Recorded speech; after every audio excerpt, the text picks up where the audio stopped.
The book of Genesis. Genesis chapter 1. In the beginning, God created the heavens and the earth. Now the earth was formless and empty. Darkness was over the surface of the deep, and the Spirit of God was hovering over the waters. And God said, "Let there be light." And there was light. God saw that the light was good, and he separated the light from the darkness. God called the light day, and the darkness he called night. And there was evening, and there was morning, the first day.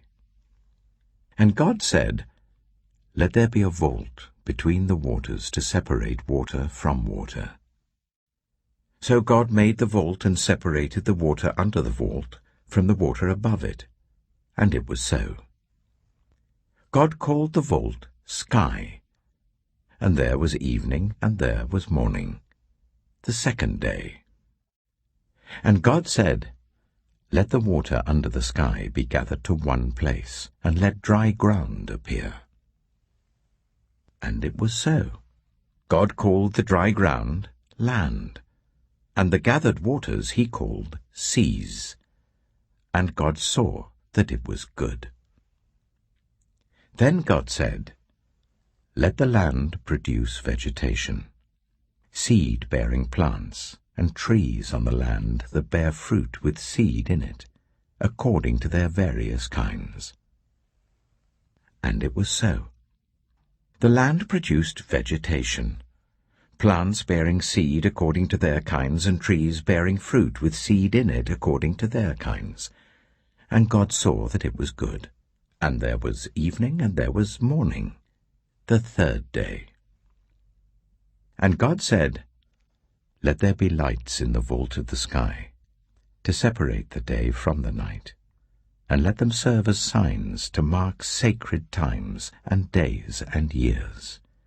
And let them be lights in the vault of the sky to give light on the earth." And it was so. God made two great lights, the greater light to govern the day, and the lesser light to govern the night. He also made the stars.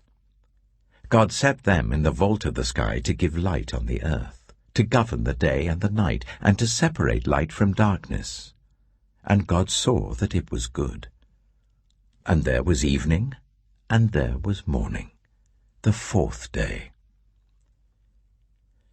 And God said, "Let the water teem with living creatures, and let birds fly above the earth, across the vault of the sky." So God created the great creatures of the sea, and every living thing with which the water teems, and that moves about in it, according to their kinds, and every winged bird according to its kind. And God saw that it was good. God blessed them, and said, "Be fruitful, and increase in number, and fill the water in the seas, and let the birds increase on the earth." And there was evening, and there was morning, the fifth day. And God said, "Let the land produce living creatures according to their kinds, the livestock, the creatures that move along the ground, and the wild animals, each according to its kind." And it was so. God made the wild animals according to their kinds, the livestock according to their kinds, and all the creatures that move along the ground according to their kinds. And God saw that it was good. Then God said, "Let us make mankind in our image, in our likeness, so that they may rule over the fish in the sea and the birds in the sky, over the livestock and all the wild animals, and over all the creatures that move along the ground." So God created mankind in his own image. In the image of God he created them, male and female he created them. God blessed them and said to them, "Be fruitful, and increase in number. Fill the earth and subdue it. Rule over the fish in the sea and the birds in the sky, and over every living creature that moves on the ground. Then God said, I give you every seed-bearing plant on the face of the whole earth, and every tree that has fruit with seed in it. They will be yours for food, and to all the beasts of the earth, and all the birds in the sky, and all the creatures that move along the ground, everything that has the breath of life in it, I give every green plant for food. And it was so. God saw all that he had made, and it was very good. And there was evening, and there was morning, the 6th day. Genesis chapter 2. Thus the heavens and the earth were completed in all their vast array. By the 7th day, God had finished the work he had been doing. So on the 7th day he rested from all his work. Then God blessed the 7th day and made it holy, because on it he rested from all the work of creating that he had done. This is the account of the heavens and the earth when they were created, when the Lord God made the earth and the heavens. Now no shrub had yet appeared on the earth, and no plant had yet sprung up. For the Lord God had not sent rain on the earth, and there was no one to work the ground. But streams came up from the earth and watered the whole surface of the ground. Then the Lord God formed a man from the dust of the ground, and breathed into his nostrils the breath of life. And the man became a living being. Now the Lord God had planted a garden in the east, in Eden, and there he put the man he had formed. The Lord God made all kinds of trees grow out of the ground, trees that were pleasing to the eye and good for food. In the middle of the garden were the tree of life and the tree of the knowledge of good and evil. A river watering the garden flowed from Eden. From there it was separated into 4 headwaters. The name of the first is the Pishon. It winds through the entire land of Havilah, where there is gold. The gold of that land is good. Aromatic resin and onyx are also there. The name of the second river is the Gihon. It winds through the entire land of Cush. The name of the third river is the Tigris. It runs along the east side of Ashur, and the fourth river is the Euphrates. The Lord God took the man and put him in the Garden of Eden to work it and take care of it. And the Lord God commanded the man, You are free to eat from any tree in the garden, but you must not eat from the tree of the knowledge of good and evil, for when you eat from it, you will certainly die. The Lord God said, It is not good for the man to be alone. I will make a helper suitable for him. Now the Lord God had formed out of the ground all the wild animals and all the birds in the sky. He brought them to the man to see what he would name them, and whatever the man called each living creature, that was its name. So the man gave names to all the livestock, the birds in the sky, and all the wild animals. But for Adam no suitable helper was found. So the Lord God caused the man to fall into a deep sleep. And while he was sleeping, he took one of the man's ribs, and then closed up the place with flesh. Then the Lord God made a woman from the rib he had taken out of the man, and he brought her to the man. The man said, This is now bone of my bones and flesh of my flesh. She shall be called woman, for she was taken out of man. That is why a man leaves his father and mother and is united to his wife, and they become one flesh. Adam and his wife were both naked, and they felt no shame. Genesis chapter 3. Now the snake was more crafty than any of the wild animals the Lord God had made. He said to the woman, Did God really say, You must not eat from any tree in the garden?" The woman said to the snake, "We may eat fruit from the trees in the garden, but God did say, 'You must not eat fruit from the tree that is in the middle of the garden, and you must not touch it, or you will die.'" "You will not certainly die," the snake said to the woman. "For God knows that when you eat from it, your eyes will be opened, and you will be like God, knowing good and evil." When the woman saw that the fruit of the tree was good for food and pleasing to the eye, and also desirable for gaining wisdom, she took some and ate it. She also gave some to her husband who was with her, and he ate it. Then the eyes of both of them were opened, and they realized they were naked. So they sewed fig leaves together and made coverings for themselves. Then the man and his wife heard the sound of the Lord God as he was walking in the garden in the cool of the day. And they hid from the Lord God among the trees of the garden. But the Lord God called to the man, "Where are you?" He answered, "I heard you in the garden, and I was afraid because I was naked, so I hid." And he said, "Who told you that you were naked? Have you eaten from the tree that I commanded you not to eat from?" The man said, "The woman you put here with me, she gave me some fruit from the tree, and I ate it." Then the Lord God said to the woman, "What is this you have done?"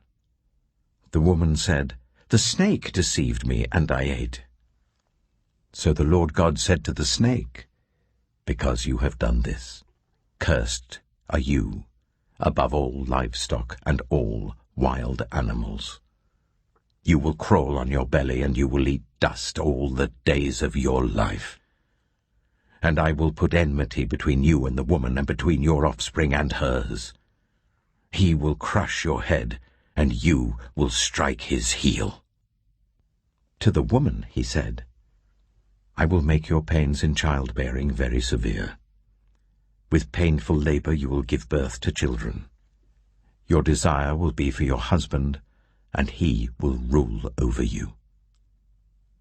To Adam he said, "Because you listened to your wife, and ate fruit from the tree about which I commanded you, you must not eat from it.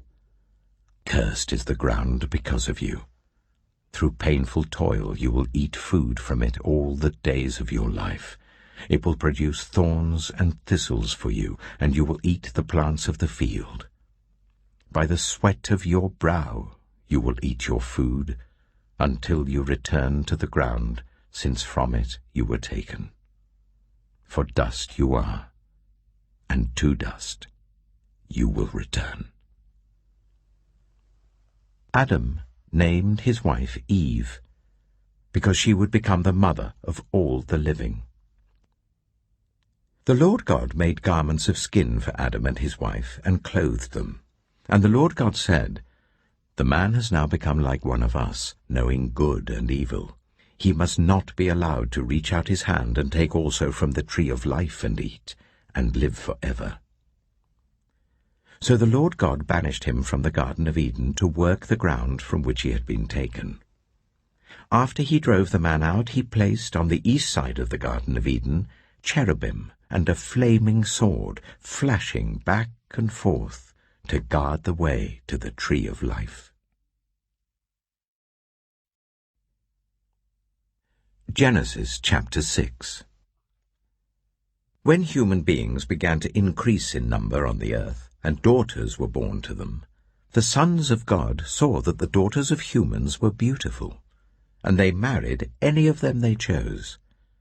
Then the Lord said, "My spirit will not contend with humans forever, for they are mortal. Their days will be 120 years. The Nephilim were on the earth in those days, and also afterward, when the sons of God went to the daughters of humans and had children by them. They were the heroes of old, men of renown. The Lord saw how great the wickedness of the human race had become on the earth, and that every inclination of the thoughts of the human heart was only evil all the time. The Lord regretted that he had made human beings on the earth, and his heart was deeply troubled.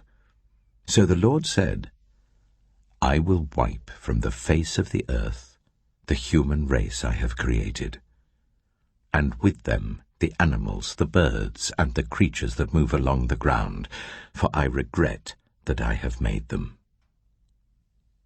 But Noah found favor in the eyes of the Lord. This is the account of Noah and his family. Noah was a righteous man, blameless among the people of his time, and he walked faithfully with God. Noah had 3 sons, Shem, Ham, and Japheth. Now the earth was corrupt in God's sight, and was full of violence. God saw how corrupt the earth had become, for all the people on the earth had corrupted their ways. So God said to Noah, I am going to put an end to all people, for the earth is filled with violence because of them. I am surely going to destroy both them and the earth. So make yourself an ark of cypress wood, make rooms in it, and coat it with pitch inside and out. This is how you are to build it. The ark is to be 300 cubits long, 50 cubits wide, and 30 cubits high. Make a roof for it, leaving below the roof an opening 1 cubit high all around. Put a door in the side of the ark, and make lower, middle, and upper decks. I am going to bring flood waters on the earth to destroy all life under the heavens, every creature that has the breath of life in it. Everything on earth will perish. But I will establish my covenant with you, and you will enter the ark, you and your sons and your wife and your sons' wives with you. You are to bring into the ark 2 of all living creatures, male and female, to keep them alive with you, 2 of every kind of bird, of every kind of animal, and of every kind of creature that moves along the ground will come to you to be kept alive. You are to take every kind of food that is to be eaten and store it away as food for you and for them. Noah did everything just as God commanded him. Genesis chapter 7. The Lord then said to Noah, Go into the ark, you and your whole family, because I have found you righteous in this generation. Take with you 7 pairs of every kind of clean animal, a male and its mate, and 1 pair of every kind of unclean animal, a male and its mate, and also 7 pairs of every kind of bird, male and female, to keep their various kinds alive throughout the earth. 7 days from now I will send rain on the earth for 40 days and 40 nights, and I will wipe from the face of the earth every living creature I have made. And Noah did all that the Lord commanded him. Noah was 600 years old when the floodwaters came on the earth. And Noah and his sons and his wife and his sons' wives entered the ark to escape the waters of the flood. Pairs of clean and unclean animals, of birds and of all the creatures that move along the ground, male and female, came to Noah and entered the ark, as God had commanded Noah. And after the 7 days, the floodwaters came on the earth. In the 600th year of Noah's life, on the 17th day of the 2nd month, on that day, all the springs of the great deep burst forth, and the floodgates of the heavens were opened, and rain fell on the earth 40 days and 40 nights. On that very day, Noah and his sons, Shem, Ham, and Japheth, together with his wife and the wives of his 3 sons, entered the ark. They had with them every wild animal according to its kind, all livestock according to their kinds, every creature that moves along the ground according to its kind, and every bird according to its kind, everything with wings. Pairs of all creatures that have the breath of life in them came to Noah and entered the ark. The animals going in were male and female of every living thing, as God had commanded Noah. Then the Lord shut him in. For 40 days the flood kept coming on the earth. And as the waters increased, they lifted the ark high above the earth. The waters rose and increased greatly on the earth, and the ark floated on the surface of the water. They rose greatly on the earth, and all the high mountains under the entire heavens were covered. The waters rose and covered the mountains to a depth of more than 15 cubits. Every living thing that moved on land perished. Birds, livestock, wild animals, all the creatures that swarm over the earth, and all mankind. Everything on dry land that had the breath of life in its nostrils died. Every living thing on the face of the earth was wiped out. People and animals and the creatures that move along the ground and the birds were wiped from the earth. Only Noah was left, and those with him in the ark. The waters flooded the earth for 150 days. Genesis chapter 8. But God remembered Noah and all the wild animals and the livestock that were with him in the ark. And he sent a wind over the earth, and the waters receded. Now the springs of the deep and the floodgates of the heavens had been closed, and the rain had stopped falling from the sky. The water receded steadily from the earth. At the end of the 150 days the water had gone down. And on the 17th day of the 7th month the ark came to rest on the mountains of Ararat. The waters continued to recede until the 10th month, and on the first day of the 10th month the tops of the mountains became visible. After 40 days Noah opened a window he had made in the ark and sent out a raven, and it kept flying back and forth until the water had dried up from the earth. Then he sent out a dove to see if the water had receded from the surface of the ground. But the dove could find nowhere to perch because there was water over all the surface of the earth. So it returned to Noah in the ark. He reached out his hand and took the dove and brought it back to himself in the ark. He waited 7 more days and again sent out the dove from the ark. When the dove returned to him in the evening, there in its beak was a freshly plucked olive leaf. Then Noah knew that the water had receded from the earth. He waited 7 more days and sent the dove out again, but this time it did not return to him. By the first day of the 1st month of Noah's 601st year, the water had dried up from the earth. Noah then removed the covering from the ark and saw that the surface of the ground was dry. By the 27th day of the 2nd month, the earth was completely dry. Then God said to Noah, "Come out of the ark, you and your wife and your sons and their wives. Bring out every kind of living creature that is with you, the birds, the animals, and all the creatures that move along the ground, so they can multiply on the earth and be fruitful and increase in number on it." So Noah came out, together with his sons and his wife and his sons' wives.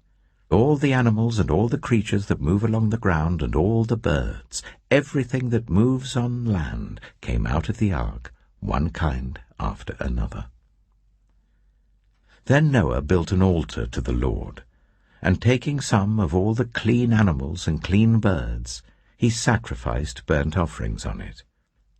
The Lord smelled the pleasing aroma and said in his heart, "Never again will I curse the ground because of humans, even though every inclination of the human heart is evil from childhood. And never again will I destroy all living creatures as I have done. As long as the earth endures, seed time and harvest, cold and heat, summer and winter, day and night, will never cease. Genesis chapter 9. Then God blessed Noah and his sons, saying to them, Be fruitful and increase in number and fill the earth. The fear and dread of you will fall on all the beasts of the earth and on all the birds in the sky, on every creature that moves along the ground and on all the fish in the sea. They are given into your hands. Everything that lives and moves about will be food for you. Just as I gave you the green plants, I now give you everything. But you must not eat meat that has its lifeblood still in it. And for your lifeblood I will surely demand an accounting. I will demand an accounting from every animal, and from each human being too I will demand an accounting for the life of another human being. Whoever sheds human blood by humans, shall their blood be shed. For in the image of God has God made mankind. As for you, be fruitful and increase in number. Multiply on the earth and increase upon it. Then God said to Noah and to his sons with him, I now establish my covenant with you and with your descendants after you, and with every living creature that was with you, the birds, the livestock, and all the wild animals, all those that came out of the ark with you, every living creature on earth. I establish my covenant with you. Never again will all life be destroyed by the waters of a flood. Never again will there be a flood to destroy the earth. And God said, This is the sign of the covenant I am making between me and you and every living creature with you, a covenant for all generations to come. I have set my rainbow in the clouds, and it will be the sign of the covenant between me and the earth. Whenever I bring clouds over the earth and the rainbow appears in the clouds, I will remember my covenant between me and you and all living creatures of every kind. Never again will the waters become a flood to destroy all life. Whenever the rainbow appears in the clouds, I will see it and remember the everlasting covenant between God and all living creatures of every kind on the earth. So God said to Noah, This is the sign of the covenant I have established between me and all life on the earth. The sons of Noah who came out of the ark were Shem, Ham, and Japheth. Ham was the father of Canaan. These were the 3 sons of Noah, and from them came the people who were scattered over the whole earth. Noah, a man of the soil, proceeded to plant a vineyard. When he drank some of its wine, he became drunk, and lay uncovered in his tent. Ham, the father of Canaan, saw his father naked and told his 2 brothers outside.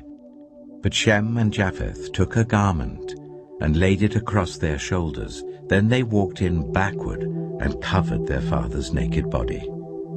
Their faces were turned the other way, so that they would not see their father naked. When Noah awoke from his wine and found out what his youngest son had done to him, he said, Cursed be Canaan. The lowest of slaves will he be to his brothers. He also said, Praise be to the Lord, the God of Shem. May Canaan be the slave of Shem. May God extend Japheth's territory. May Japheth live in the tents of Shem, and may Canaan be the slave of Japheth. After the flood, Noah lived 350 years. Noah lived a total of 950 years, and then he died.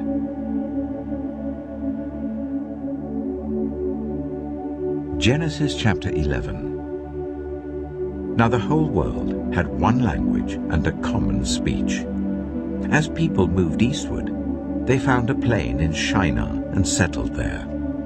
They said to each other, Come, let's make bricks and bake them thoroughly." They used brick instead of stone and bitumen for mortar. Then they said, "Come, let us build ourselves a city with a tower that reaches to the heavens, so that we may make a name for ourselves. Otherwise we will be scattered over the face of the whole earth." But the Lord came down to see the city and the tower that people were building. The Lord said, "If as one people speaking the same language they have begun to do this, then nothing they plan to do will be impossible for them. Come, let us go down and confuse their language, so they will not understand each other." So the Lord scattered them from there over all the earth, and they stopped building the city. That is why it was called Babel, because there the Lord confused the language of the whole world. From there the Lord scattered them over the face of the whole earth.